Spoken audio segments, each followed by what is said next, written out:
Vamos a dar continuidad al programa de hoy. Vamos a continuar con la siguiente charla, que es el papel de los institutos de evaluación de tecnologías en los planes de beneficios y en la inclusión de las nuevas tecnologías a estos planes. Con ustedes el doctor Héctor Castro, director del Instituto de Evaluación Tecnológica en Salud.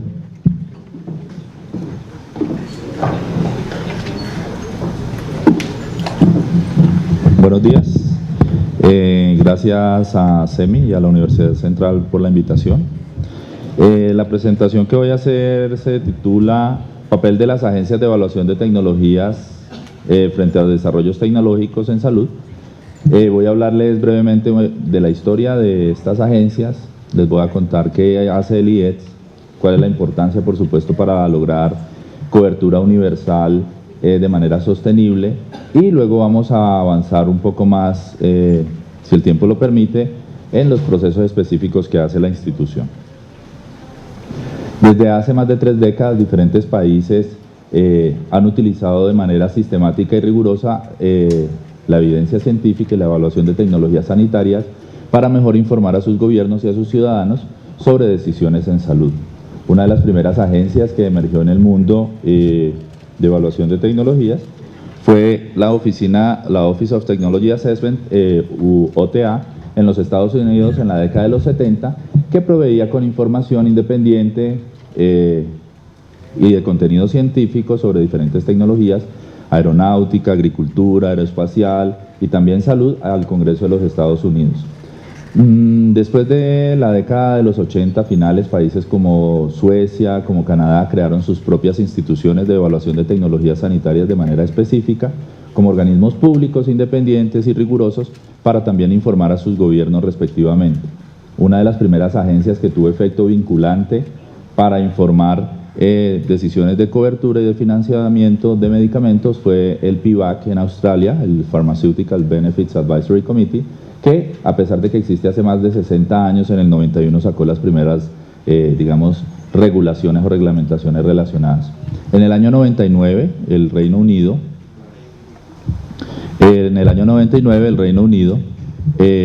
creó NICE, el Instituto Nacional de Excelencia Clínica y Cuidado de la Salud, que a pesar de que ha cambiado varias veces de nombre, siempre ha conservado la misma sigla, como una de las entidades que ha logrado mayor visibilidad en el tema de evaluación de tecnología sanitaria para informar la toma de decisiones.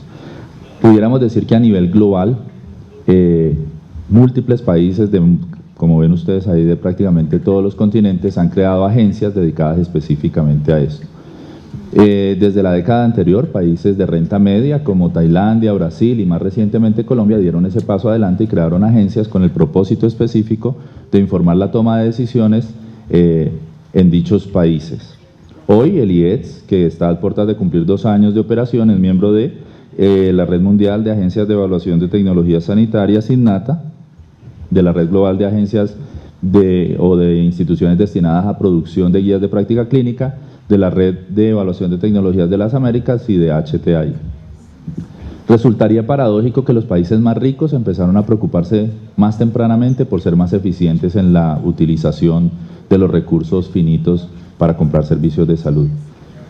De este resultado, y después de uno mirar todo lo que ha pasado a nivel global en agencias de evaluación de tecnologías, también uno pudiera concluir que no importa si un sistema es basado en aseguramiento puro o mixto, en el que existen subsidios e impuestos marcados específicamente para servicios de salud, no importa si un sistema es totalmente público o mezcla público-privado o incluso privado, la evaluación de tecnologías sanitarias ha llegado a ocupar un muy importante para informar la toma de decisiones, no solamente de cobertura, sino también la toma de decisiones dentro de la práctica clínica. Cuando hablamos de la historia del instituto que tiene Colombia en este momento, el IETS, pudiéramos remontarnos a la década de los 90, a pesar de que la evaluación de tecnologías sanitarias empezó a hacerse en el país con orientación primordialmente académica por expertos que han llegado de otros países en esa década.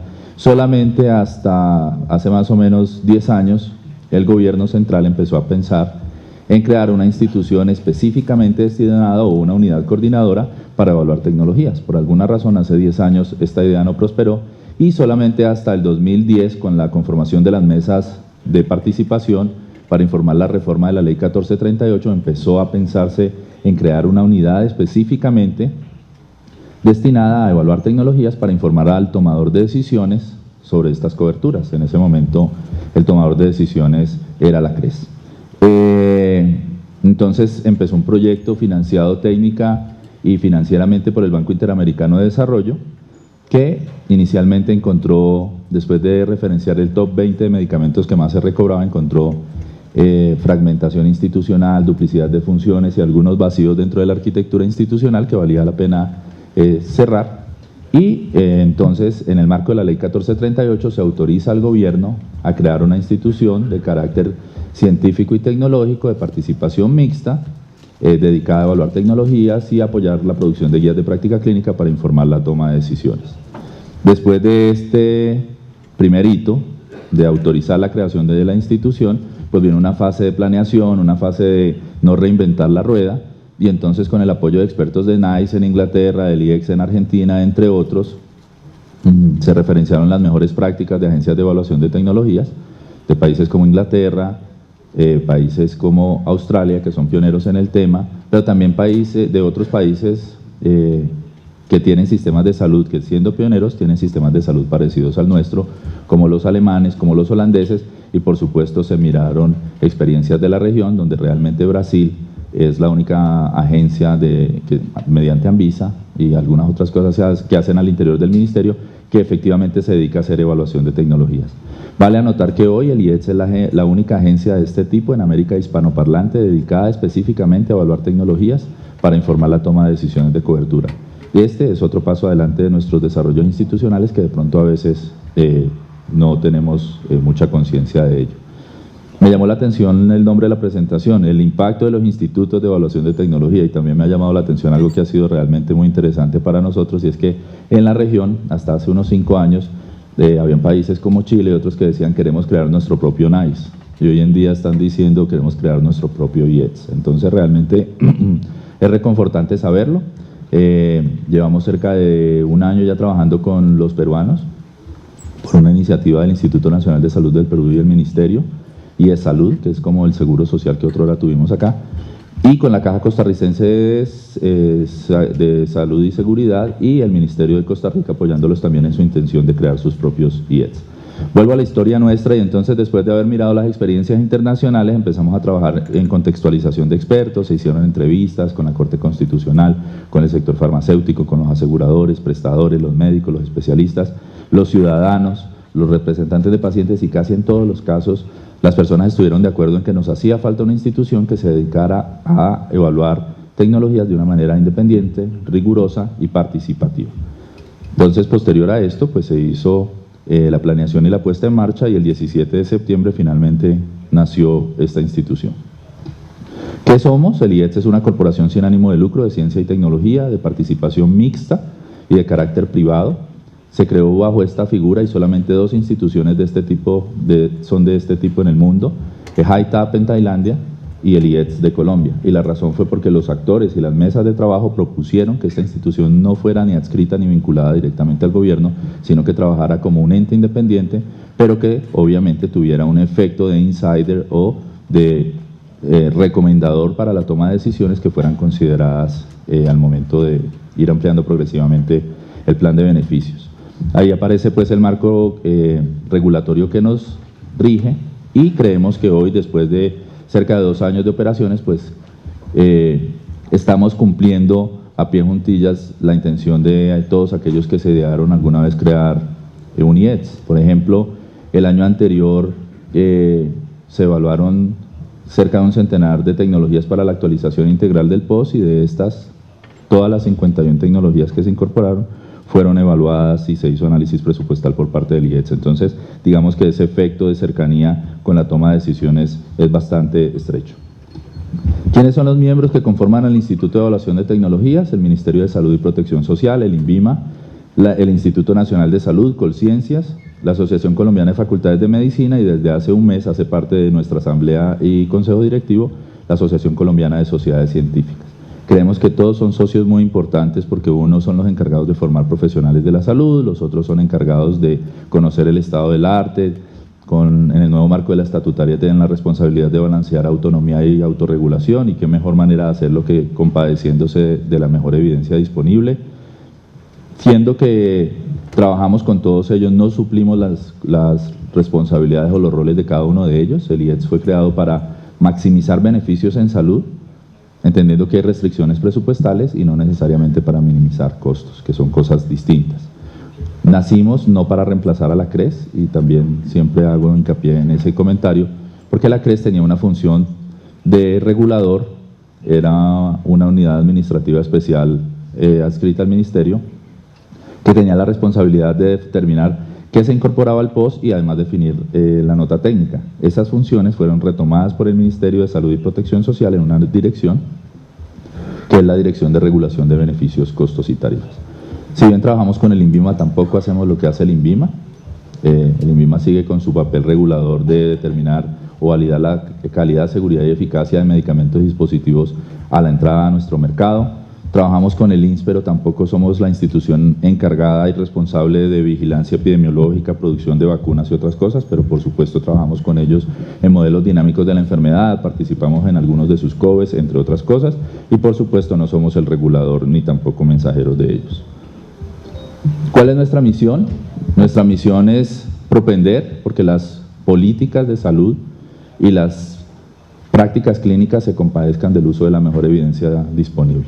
Nuestra misión, como lo es la de todas las agencias que mencioné al principio de mi presentación, es mejor informar a los tomadores de decisiones, tanto en los consultorios, tanto los pagadores, prestadores y por supuesto a los gobiernos y agencias regulatorias.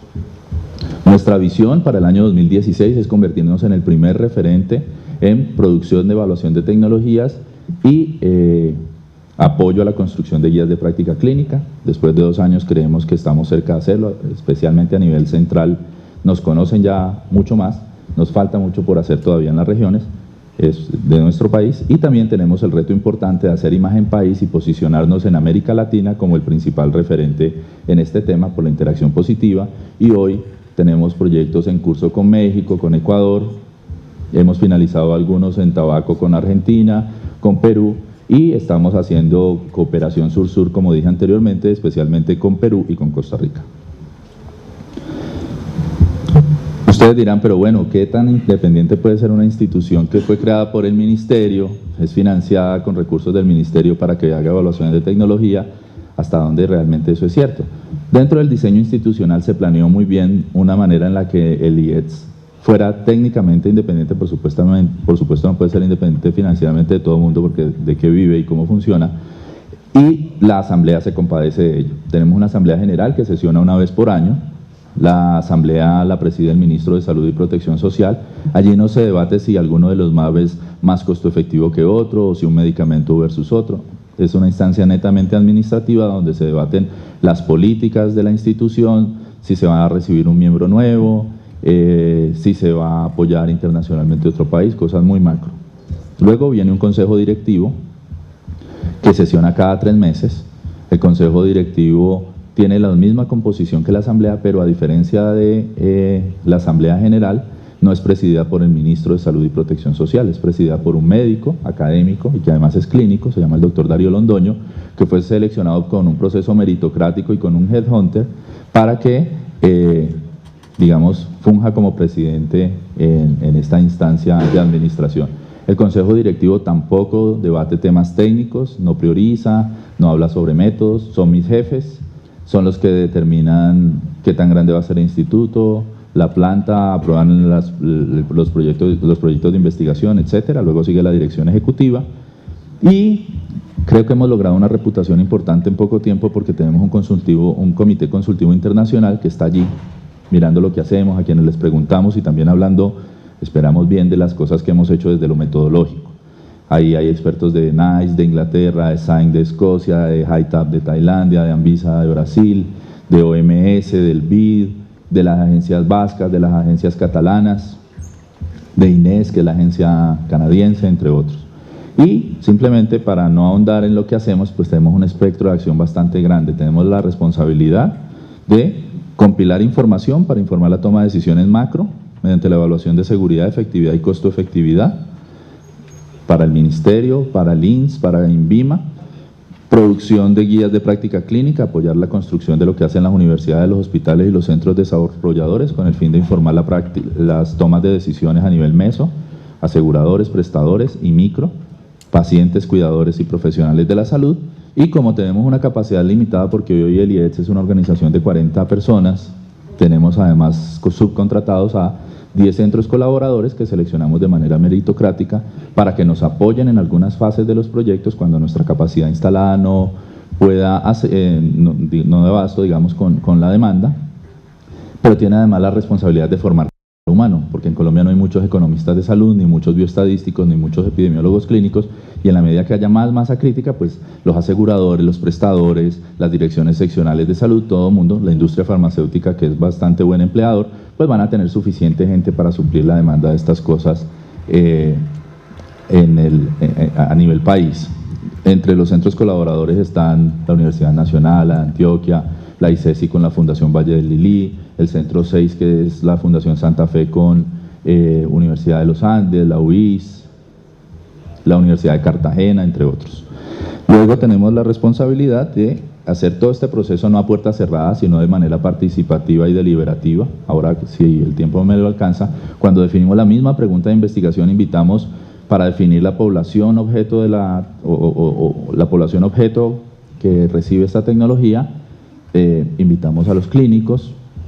Cuando pensamos en la intervención, invitamos a los clínicos, y cuando pensamos en los comparadores, además de los clínicos, le preguntamos, por ejemplo, a los aseguradores. Varios representantes de las EPS han estado allá ayudándonos a refinar cuáles son los comparadores. Cuando miramos los desenlaces, por supuesto, invitamos a los pacientes para que ellos nos digan cuál es el desenlace más relevante. Entonces, todos estos procesos deben ser importantes porque deben balancearse, debe invitarse la justa medida de cada actor para que la participación sea efectiva, debe declararse transparentemente potenciales conflictos de interés, y esto debe administrarse porque, por supuesto, nos interesa estar blindados de los intereses del sector privado, pero también de las presiones que a veces tiene el sector público, para informar de una manera neutral lo que creemos es lo más conveniente. Luego viene el proceso de difusión y comunicación. Esto que le estoy contando, pues ha tomado bastante tiempo tratar de llevarlo a un lenguaje intermedio donde para el muy técnico y el no tan técnico sea muy fácil de entender. Entonces esto es un reto de todos los días, hacer piezas amigables de comunicación, infogramas, videos, resúmenes cortos, etcétera, para que las personas entren a nuestra página web y por otros medios nos conozcan. Luego viene una responsabilidad importante, y es hacer transferencia de conocimiento, que consiste en implantar y diseminar la semilla de la evidencia en diferentes regiones, con direcciones seccionales de salud, con prestadores regionales, facultades de ciencias de salud, aseguradores, entre otros, de tal manera que se hagan grupos focales, se diseñen incentivos financieros, no financieros, mecanismos de pago, modelos innovadores de atención o prestación, entre otros, para que las cosas ocurran. Y finalmente hay una subdirección transversal, que es operaciones, que nos apoya en la contratación pública de servicios y bienes, y privada de personas, porque además tenemos la complejidad de, por ser mixtos, estar sujetos a los dos regímenes. Se ha hablado hoy de la cobertura universal, lo dijeron, estamos en cerca del 96-97% de cobertura. Recordemos que la cobertura universal es el acceso a todos a servicios de calidad en caso de ser necesario, bajo condiciones de protección financiera. O sea, de tal manera que las personas vayan y no estén sujetas al riesgo de gasto catastrófico o empobrecedor, porque tienen que pagar de su propio bolsillo esa atención en salud. No obstante, hacer una declaración de cobertura universal equivale a que en la realidad se dé cobertura efectiva. Ustedes saben que hay barreras administrativas, geográficas, de acceso, entre otras cosas, que pueden terminar afectando la real cobertura. Y digamos que hoy la meta es que todos los países, de acuerdo a la declaración de 2008 de la OMS, es que avancen a cobertura universal efectiva para toda su población, en aras de ser obviamente sostenibles, promover el desarrollo, equidad, entre otras cosas, pero por supuesto también generar mejores desenlaces en salud. También hablamos de, ya tenemos cobertura universal, pero cobertura universal respecto a qué. ¿Están cubiertos todos los ciudadanos? ¿Debieran estar cubiertas todas las tecnologías? ¿Debieran las personas pagar de su bolsillo 0 pesos cada vez que requieran servicios de salud? Entonces, cuando vemos la cobertura universal no de una manera unidireccional, sino en 3D, pues nos damos cuenta que el país efectivamente sí ha avanzado muchísimo en extender la base. Hoy 96% de los nacidos y residentes en este país tenemos cobertura y acceso a servicios de salud, solo con el número de la cédula, porque recordemos que muchos aseguradores quitaron el carnet hace mucho tiempo. En cuanto a profundidad, tenemos un debate enorme, está el POS, el no POS, y si uno hace esa dimensión y la cambia, en lugar de verla así acostada como un edificio, yo veo la profundidad más bien como si fuera una casita, como una ciudad con edificios, rascacielos, casas bajitas. En algunas patologías probablemente baste con tener una casa de 2 pisos. Prevención, diagnóstico, decisión del apéndice y ya, o algo así. En otras probablemente son crónicas y requerimos un rascacielos porque hay que avanzar muchísimo, porque el paciente requiere cosas distintas. En ese componente es fundamental la evaluación de tecnologías para poder, de una manera más certera y más inteligente, invertir en aquellas cosas que representan mejor valor por dinero, que generan un mayor beneficio terapéutico en comparación con lo que debemos, digamos que soportar como carga financiera. Y por supuesto, pues en la medida que esto se haga bien, pues también la base, porque sabemos que nuestra población va creciendo, pues también seamos dinámicos en esto. Y hay una parte que todavía no hemos hablado mucho y es la altitud, qué proporción de los servicios está cubierto, qué tanto debo pagar de gasto de bolsillo. También, estando en un país donde la gente se salta y se arriesga su vida en Transmilenio por 1.500 pesos, pues podemos pensar que es muy difícil hablar de cobrarle a la gente más de lo que hoy paga, pero hay que debatirlo. Tomar decisiones en salud es un proceso complejo que abarca desde la producción de la evidencia, la deliberación de la misma y la toma de las recomendaciones. A veces nos confundimos y decimos, pero si hacen evaluación, las enfermedades raras las tienen que evaluar así, las más frecuentes, no, la evaluación debe ser igual para todas. Las consideraciones al momento de tomar la decisión pueden ser diferentes y ser medidas con distinto rasero. Pero yo creo que no importa si una patología afecta a 2 individuos o a 3 millones de colombianos, en todos los casos queremos estar seguros que esta tecnología es segura y efectiva para todos ellos. No importa tampoco, y si fuera su mamá, si fuera mi mamá también, ¿cierto? Entonces, creo que eso es importante tenerlo en consideración. La evaluación de tecnologías es solamente una parte de este intrincado proceso, mediante el cual la mejor evidencia disponible se pone a la luz pública para que informe la toma de decisiones. La evaluación de tecnologías, entonces, ¿qué examina? Examina la seguridad, la efectividad, la costo-efectividad y el impacto financiero de medicamentos, dispositivos, procedimientos o modelos o modos de atención. Eso es lo que concebimos como una tecnología sanitaria o tecnología en salud. Dije anteriormente, los niveles de toma de decisión y el uso de la evidencia pueden ser a nivel macro. Por ejemplo, un gobierno necesita definir qué va a financiar con recursos públicos para ir ampliando su plan de beneficios, pero puede decidir o no comprar una vacuna, hasta dónde va a vacunar para lograr inmunidad de rebaño. Un Instituto Nacional de Salud también requiere esa información para determinar si va a producir más biológicos, más sueros antiofídicos. Una agencia regulatoria ex post también puede serle útil la información para determinar si cambia un registro, modifica una indicación, etcétera.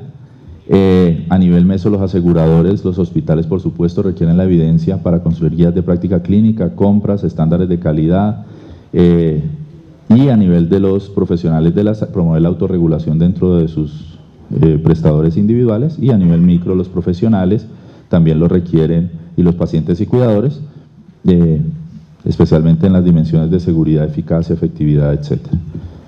Cuando hablo de la priorización en la toma de decisiones y de ese intrincado proceso que dije anteriormente, pues podemos decir que realmente es como una casa con múltiples componentes. Y tomo prestada esta diapositiva del Banco Interamericano de Desarrollo porque creo que después de ese trabajo arduo que hicimos durante cerca de 2 años antes de crear Aliets, yo creo que fue como la gestación de un vallenato.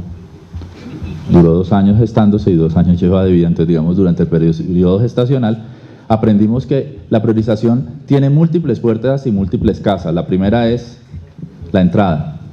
Cada vez, y en este mismo momento que estoy hablando, tocan a la puerta de nuestro país nuevos medicamentos, nuevos dispositivos queriendo entrar. La puerta de entrada en este momento está en cabeza del INVIMA. El INVIMA tiene una responsabilidad de seguridad, eficacia y calidad de medicamentos y dispositivos, pero no hay una autoridad ni un ente regulatorio aún que esté a cargo de definir la entrada de procedimientos. Si a alguno de ustedes no le gusta su cara y quisiera ir a interponer una acción de tutela para un trasplante de cara, tiene un 50% de probabilidad de que se lo autorice el juez y en un plazo perentorio de 48 horas se lo haga. Y todavía no está clara cuáles los criterios para hacer trasplante de cara, por ejemplo, para determinar cuál es la curva de aprendizaje y los criterios mínimos de calidad que debe tener ese prestador, y ahí hay una oportunidad enorme en procedimientos. Podría hablar de muchos otros en los que ocurrieron muchas cosas, como cirugía bariátrica y entre otras. Luego, después de que llegan a nuestro país las tecnologías, viene un proceso en el que, como hay un universo de tecnologías, pues no a todos se le hace evaluación de tecnologías, se debe nominar y seleccionar tecnologías. Este proceso de, como mostraba ahora el doctor Vélez en un embudo, cuando mostró, creo que fue Chile, es necesario establecer un embudo y el ministerio lo viene haciendo, en el que él selecciona cuáles tecnologías considera relevantes para evaluar. De pronto, dependiendo del plan de salud pública, de recobros, de necesidades insatisfechas, de la ley de enfermedades huérfanas, de diferentes fuentes, y creo que, y reconociéndolo honestamente, cada vez se está avanzando más en hacer más riguroso y más transparente el proceso, de preguntarle a las sociedades científicas cuáles tecnologías de primera línea cree que debieran evaluarse. Luego viene la fase de evaluación, que está en cabeza del IETS, donde hacemos lo que les dije anteriormente. Viene el proceso de análisis de impacto presupuestal, porque también no es suficiente decir esto es seguro y efectivo, o esto es más seguro y más efectivo que A, es más seguro y efectivo que B, sino decir ¿y cuánto va a costar? Pero no con base en referentes históricos de recobro, sino cuánto va a costar prospectivamente. Luego viene la emisión de recomendaciones, que deben ser en un lenguaje y en resúmenes tipo policy briefs, que les permita al tomador de decisiones entenderlo, incorporarlo, utilizando, y créanme que este no es un reto fácil, porque a veces los técnicos hablan de una manera espectacular, pero no lo entiende nadie, y el tomador de decisiones quiere en una ficha ya de 2 caras tomar una decisión en lugar de leer un documento de 200 páginas.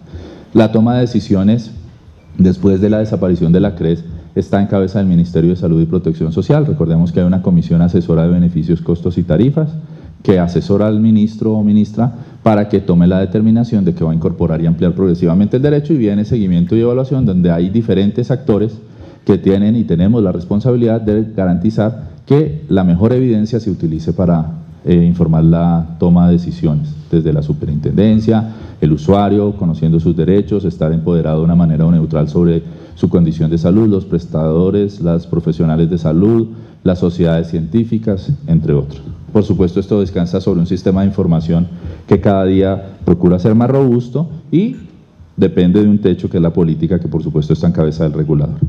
Refiriéndome en profundidad a la evaluación, ¿cuánto me queda? ¿Como 2 horas? ¿Cuánto? 10 minutos. Entonces, en estos 10 minutos vamos a hablar un poquito de lo que hace realmente el IETS. Evaluación. La evaluación consiste en definir una pregunta de investigación, una pregunta pico, donde se determina la población, la intervención, el comparador o comparadores de interés y los desenlaces relevantes para los pacientes. Como dije anteriormente, inicialmente las preguntas pico las definían solamente sabios sentados en un escritorio, que muchas veces se equivocaban porque nunca habían tocado a un paciente ni nunca habían sido pacientes. Entonces, hoy en día las preguntas pico se hacen, y eso lo ha aprendido el mundo, de una manera participativa. Se hace una pregunta pico sugerida y luego se debate con, por ejemplo, si es de reumatología, pues con reumatólogos para definir la intervención y el comparador y comparadores. En nuestro país es relevante preguntarle a los aseguradores para mirar en su frecuencia o digamos en su experiencia cuál es el comparador o comparadores que más frecuentemente recobran para esa misma línea de atención, por supuesto a los pacientes. Después de eso se hacen búsquedas de la información en bases de datos electrónicas y búsquedas manuales. Se hacen preguntas de inclusión y exclusión, determinando específicamente para qué población se utiliza esta tecnología. Se valida la calidad de la evidencia y se gradúa mediante algunas herramientas como Grade y otras. Se hace análisis y presentación de resultados si hay metaanálisis, si hay varios estudios que revisan lo mismo, y se interpretan los resultados. Este es todo el proceso que se hace para determinar si una tecnología es efectiva y segura. Yo no diría, pero es que eso hace 100 años está comprobado que es seguro o que es efectivo. Pues a sorpresa, hay muchas cosas que financian nuestro sistema que no necesariamente son efectivas, y hay algunas otras que tampoco estamos tan seguros que sean seguras. Luego viene la evaluación económica. Si una tecnología resulta ser segura y resulta ser efectiva, entonces debe definirse cómo hacer la evaluación económica. Entonces ahí se parte desde un problema de decisión. Entonces, para población con hemofilia severa tipo A, ¿cuál es la opción más costo efectiva entre tratamiento a demanda y profilaxis? Por ejemplo, ese es un ejemplo de pregunta o problema de decisión que se plantea en forma de pregunta pico. Se determina el horizonte temporal. Sabemos que, por ejemplo, esa patología que acabo de mencionar es una patología de por vida, entonces debe hacerse un análisis de por vida y no necesariamente una intervención. Hay otras tecnologías que son más inmediatistas y son una intervención quirúrgica donde usted pone un marcapasos bicameral versus tricameral, por ejemplo, y ya obtiene un resultado. Entonces no habría necesidad de hacerlo. Luego viene la perspectiva. La perspectiva que se asumió para el país fue la del tercer pagador, la del sistema de salud. Creo que es la razón por la que nos reunimos en tantos foros y reuniones, para tratar de debatir cómo hacer para que los recursos finitos se utilicen de una manera más eficiente y obtengamos los mejores desenlaces en salud. Entonces esa es la perspectiva que se adoptó para el país. Todo esto que estoy diciendo parece manuales metodológicos que aparecen en nuestra página web, que al final se los voy a mostrar, porque sería importante que, por ejemplo, un hospital, una clínica, un prestador, un asegurador empiece a cacharrear, como decimos, modelos económicos y practicar, para que cada vez también adquiera el buen hábito de ser más riguroso cuando toma la decisión de abrir un servicio de urgencias, o abrir red allí o allá, o contratar diálisis versus más trasplantes, etc. Se determina una tasa de descuento. Una tasa de descuento básicamente en evaluación económica se hace porque no es igual el beneficio que obtengo hoy que el que me van a dar dentro de 10 años. Si yo les digo ahora a ustedes, ¿quién quiere $1.000.000 ya? Creo que todos alzan la mano, y quien dice quiénes quieren $1.000.000 dentro de un año, pues casi que la mitad, porque primero creen que en un año ya no voy a tener el $1.000.000, o no sabemos dónde va a estar cada uno de ustedes. Entonces, eso pasa no solamente en los costos, sino en los desenlaces de salud. Hay algunas también tecnologías que tienen un efecto incremental al principio y luego posteriormente van reduciendo su impacto, generan tolerancia, hay que subir la dosis, aparecen comorbilidades, etc. Se hacen desenlaces en salud. Hay una unidad que se determinó para Colombia, que son los ABAC, que son los años de vida ajustados por calidad, que mezclan cantidad y calidad de vida. Porque, por ejemplo, a usted no le interesa, creería yo, solamente que una tecnología postergue su vida 10 años con un dolor en la escala de 0 a 10 o de 1 a 10 de 9,5, versus una tecnología que de pronto alarga su vida solamente 6 meses, pero le quita el dolor. Entonces, esta medida trata de combinar cantidad y calidad de vida. Los costos se obtienen de fuentes transparentes, legítimas, que nos sirvan a todos. Por ejemplo, medicamentos usamos SISMED, promedio último año. Fue muy interesante la actualización integral del post del año anterior, pues porque encontramos cosas interesantes. Por ejemplo, empezamos a evaluar una tecnología de una patología que no voy a decir y de un laboratorio que no voy a decir, pero no les empezó a ir muy bien. Y cuando vieron que no les empezó a ir muy bien, de manera unilateral hicieron un descuento del precio de un 13%. Y nos dijeron, cambien el modelo y muestren que nuestro nuevo precio es tal. Pues celebramos, por supuesto, la reducción. Cuando uno se da cuenta que está vendiendo un Me Too, pues es un Me Too, no tiene por qué cobrarlo como un original. Celebramos eso, pero no podíamos cambiar el modelo porque no sería equitativo con los que durante un año pusieron en SISMED valor mínimo, máximo, promedio, y utilizamos el promedio porque sabemos que hay a veces unas distorsiones. Después entonces de que hay una pregunta y están claros los criterios para evaluar en evaluación económica, se hace un modelo. Un modelo no es nada más que tratar de simular la historia natural de una enfermedad. ¿Listo? Entonces es tratar de hacer la complejidad de la realidad un poquito más fácil de entender.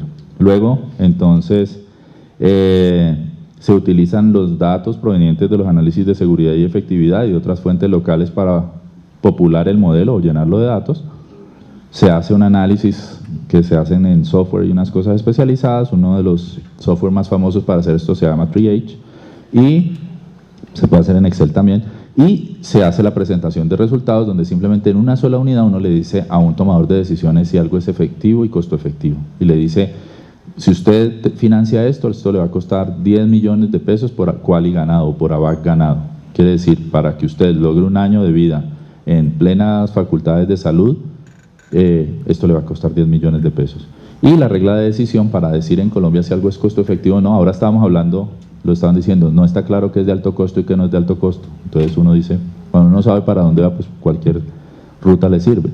Entonces, en el caso de tomar decisiones es importante decir, como cuando vamos a comprar un carro, ustedes han visto que a veces va uno a algún lado y va, no sé, un almuerzo. ¿Cuánto vale un almuerzo? 30.000. Ah, está bueno, dependiendo de dónde venga. Si usted viene de alguna región del país, María, eso está muy caro, ¿cierto? Porque se regatean. Entonces, pues digo.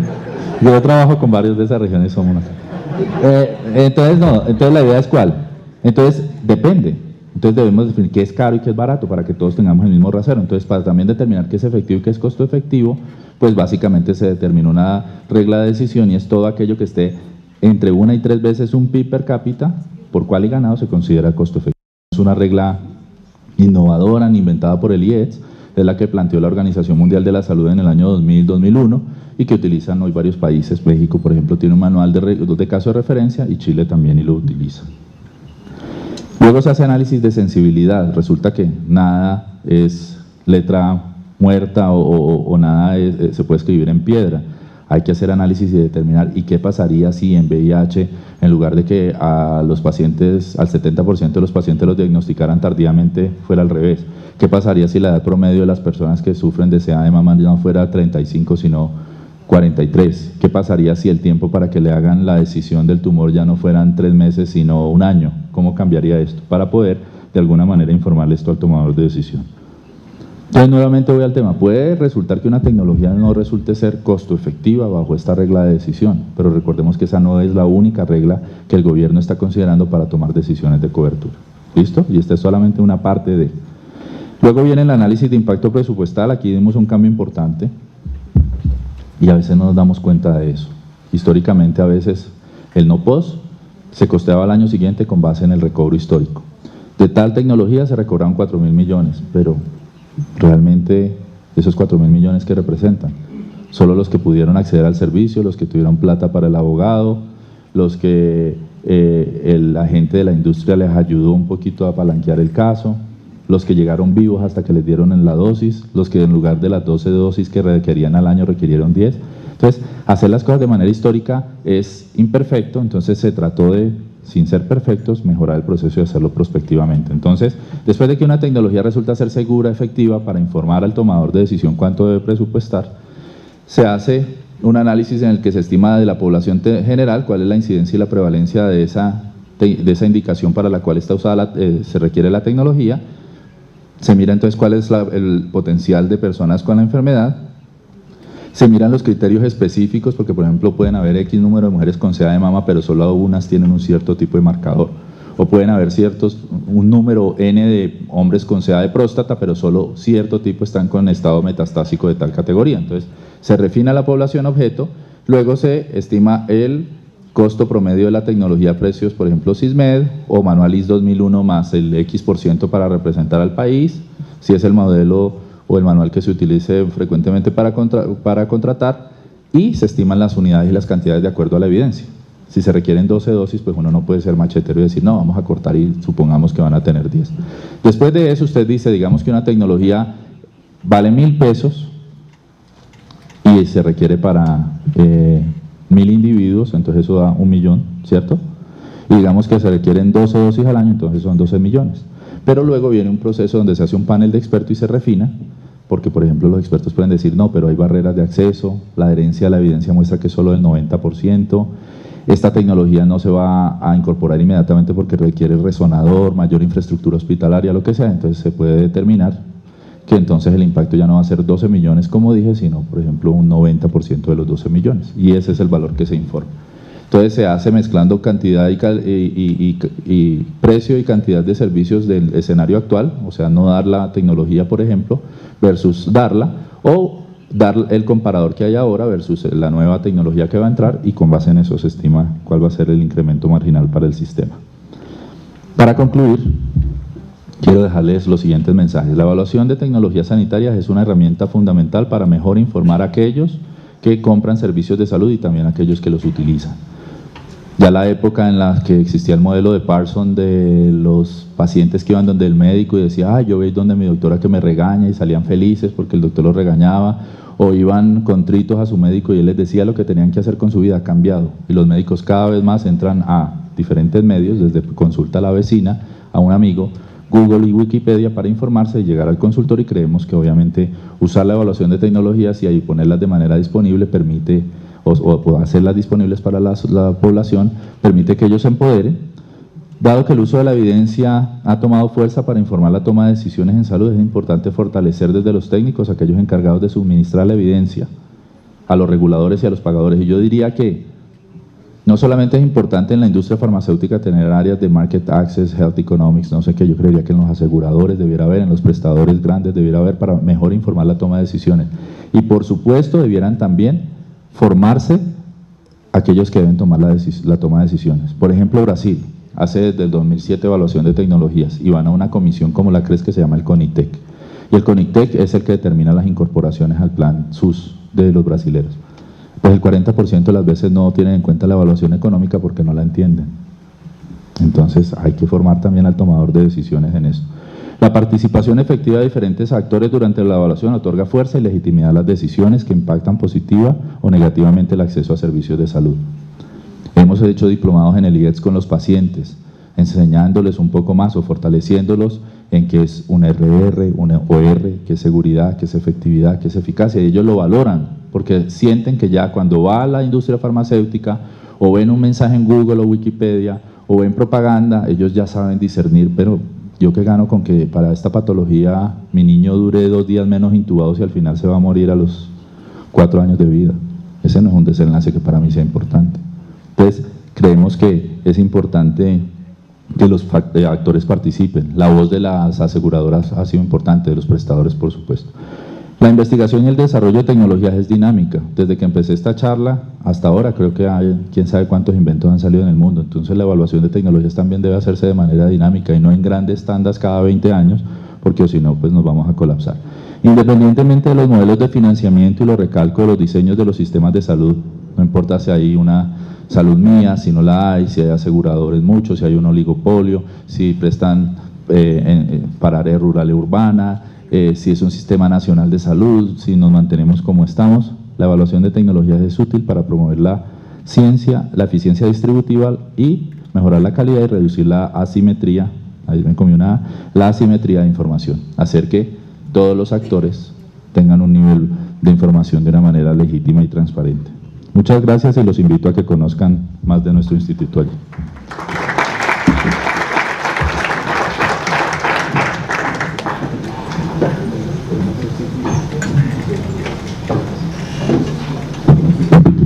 Bueno, íbamos a hacer una sesión de preguntas final para los 4 ponentes, pero el doctor Héctor tiene ahorita otro compromiso, entonces vamos a adelantar las preguntas de él. Entonces vamos a hacer una sesión corta y después continuamos con la charla faltante. Entonces, acá hay una pregunta: ¿qué herramientas puntuales hay desarrolladas por el IEDS para apoyar la toma de decisiones de los medios en la prescripción, de los médicos, perdón, en la prescripción? ¿Qué herramientas puntuales hay desarrolladas por el IEDS para apoyar la toma de decisiones de los médicos en la prescripción? No. Bueno, si ustedes entran a la página web que aparece allí, hay infogramas. Bueno, no, hay varias cosas. La primera es que cuando sale una guía de práctica clínica, las guías de práctica clínica pueden ser documentos de 200 páginas, las primeras que hicieron eran de 700, de 1000, entonces se hicieron las guías cortas y las guías cortas salieron de 70 páginas, entonces después de esto fue necesario trabajar en construir rutas críticas de atención, hay rutas críticas de atención disponibles, infogramas, hay infogramas de algunas cosas que se han priorizado, flujogramas interactivos y sobre todo hojas de evidencia. Las hojas de evidencia son eso, una hoja que por lado y lado dice tecnología, indicación, comparador, para qué se usa, a qué dosis se usa, etcétera. Y se está trabajando en algunas cosas como ayudar a diseñar aplicativos web que le permitan al médico tener en su iPhone o lo que sea acceso más rápido a las guías. Y, por ejemplo, también estamos trabajando en un piloto, lo digo públicamente, con EPS Sura para ayudar a hacer marcación electrónica, así como en el CLAP para atención materno-perinatal existen unos momentos críticos, utilizar algunas cosas para que cuando el médico está en su consultorio le sale el pop-up, le sale una recomendación para hacer, digamos, pues para que él adhiera a la recomendación. Esas son algunas de las herramientas que recuerdo ahora. En los análisis de impacto presupuestal, ¿existe algún umbral o límite para las tecnologías evaluadas? Entonces, vuelvo y aclaro, el análisis de impacto presupuestal no es nada más que eso, es decir, una tecnología puede resultar ser costo ahorradora comparado con lo que hoy estamos haciendo, y así hubo algunas tecnologías del año anterior, y pueden haber otras que tienen un impacto de 20.000, 30.000, 40.000. Nuestra función no es determinar hasta dónde puede el gobierno pagar, porque no es nuestra función, es decir, cuánto realmente le va a costar todas esas dosis para esa población, y ya el rector toma la determinación, dependiendo de su espacio fiscal y otras consideraciones, por supuesto, cómo prioriza y cómo determina qué incorpora primero que otra tecnología. Okay. Con el cambio con la ley estatutaria se debe construir una lista de exclusiones y no inclusiones. ¿Va a cambiar en algo la metodología de trabajo del IETS frente a esto? En el marco de la estatutaria es importante entender que hay algunas cosas que por supuesto hay que ir ajustando de manera dinámica. Una es que probablemente se mantenga, es que normalmente es importante preguntarle a los ciudadanos qué tecnologías o a las sociedades considera usted importantes a incluir. Es muy poco probable que uno se siente en una mesa a decir qué quiere que le quite. Entonces de pronto ahí no va a haber mucho cambio. Respecto al proceso de evaluación, es muy factible que sigamos haciendo exactamente lo mismo, pero lo que puede cambiar es el momento de la decisión. Haciendo el análisis de lo que hacen otros países, el 80% de las veces estas agencias dicen sí, porque pues es muy raro que después de que un innovador que ha invertido durante muchos años en un estudio pues haya perdido la plata y haya sacado una cosa que no sirve para nada. Eso es poco probable, lo sabemos, pero normalmente esos sí son sí condicionados. Sí, pero para tal subpoblación, sí, pero en segunda línea, sí, pero en tercera línea, sí, pero después de que comprueben tal marcador. Y en el tema de las exclusiones, pues recordemos que ese no es un mundo blanco y negro, en mi opinión, sino que es un mundo dinámico donde algo que, por ejemplo, hoy tenemos incluido pueda surgir evidencia que muestre que no es seguro y es efectivo, entonces hay que excluirlo.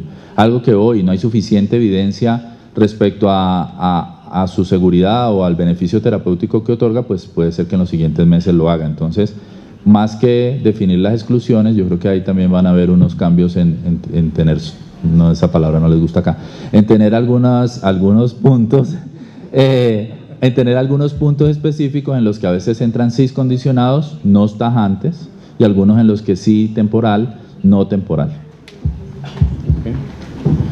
¿Cómo el IES va a trabajar con el monitoreo de la efectividad, datos del mundo real y los Managed Entry Agreements? Muy bien. Primero, formándonos en Managed Entry Agreements y tomando un curso, ya eso lo hicimos. La segunda parte tiene que ver con, cada vez es importante los datos del mundo real. Entonces, en la medida que existieran observatorios neutrales en el país, legítimos, bien hechos, además de los datos que tiene de vigilancia epidemiológica y farmacovigilancia, por ejemplo, el INVIMA, son fuentes fundamentales para tomar decisiones ex post, ha entrado una tecnología. En el tema de Managed Entry Agreements, nosotros lo único que podemos hacer es proveer la evidencia y decir cuando una tecnología es un sustituto terapéutico de alguna manera o hay no inferioridad, ya sea al momento de la entrada o ya sea al momento de la determinación de cobertura, pero es finalmente el tomador de decisión quien determina si en Managed Entry Agreements, por ejemplo, define hacer una financiación temporal sujeta a levantamiento de evidencia o sujeta a desenlaces en salud o sujeta a una negociación precio-volumen o sujeta a solamente a subgrupos específicos. Entonces, nuevamente, probemos la información, pero es el tomador de decisiones quien determina si se va por A, por B o por toda la gama de la A a la Z para decidir.